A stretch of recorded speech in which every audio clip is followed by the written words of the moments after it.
Hi, I hope all of you are fine and doing good in your respective field what you are doing, and you are also concerned about the climate change and what they can cause loss and damage to our livelihood, our properties, and our soil, and that also led to our food security. So here is the London School of Economics and Political Sciences report. What is climate change, loss and damage? The distinction between climate change loss and damage from the climate change and the loss and damage policy debate. Loss and damage refer to the negative consequence of climate change on human society and the natural environment. Climate change is affecting the frequency, intensity, and geographical distribution of extreme weather events such as storms, floods, and heat waves, and slow onset events such as sea level rise, ocean acidification, loss of biodiversity, and desertification. All of these result in loss and damage, both economic and non-economic. Economic losses and damage may include damage to crops, home or infrastructure. Non-economic losses and damage may include to human health and mobility.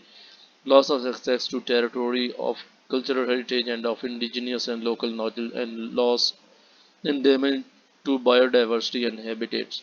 Loss and damage has a distinct but contested meaning in the international climate change policy debate. It is predominantly about how to support developing countries that are particularly vulnerable to the adverse effect of climate change. This is explained further below. How is climate change causing loss and damage? The impact from extreme weather events and slow onset events that are harming human societies and infrastructure and the natural environment arise through a combination of both anthropogenic human caused climate change and natural climate variability. The scientific consensus is that human caused climate change increases the frequency and severity of climate related events overall and can also compound the effect of natural climate variability. The extent of loss and damage. Some loss and damage from climate change are unavoidable. This is for two reasons. Firstly, some climate change impacts are inevitable as they are already logged into the Earth system due to extended period over which emitted greenhouse gas fully affected the climate system. Secondly, there are limits to how far we can adapt to climate change impacts. Loss and damage may occur where adaptation has not been optimally implemented or what adaptation limits are reached because action are unaffordable, not physically or technically possible, social difficult, or simply not sufficient to prevent some harm to humans, the environment, and assets.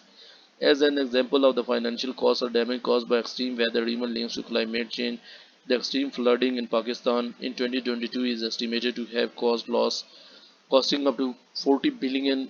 Climate change exacerbated the flooding by increasing the intensity of rainfall by an estimated 50 to 75%. The flood affected 33 million people, caused 1,600 lives, destroyed over 2 million houses, and damaged 13,000 kilometers of road and 18,000 kilometers of cropland, with crop losses estimated at US 2.3 billion.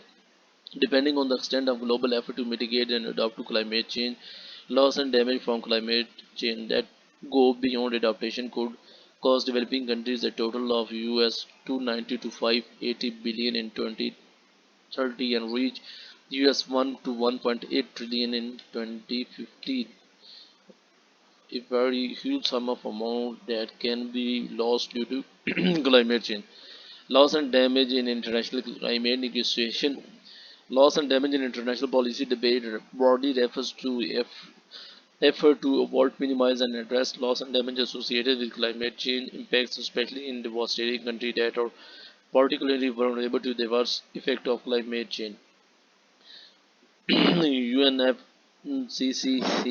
decision CP18 generally the term avoid and minimize are used to refer to mitigation and adaptation respectively, where the term address refer to action and to deal with the climate change impact that have not been or been avoided.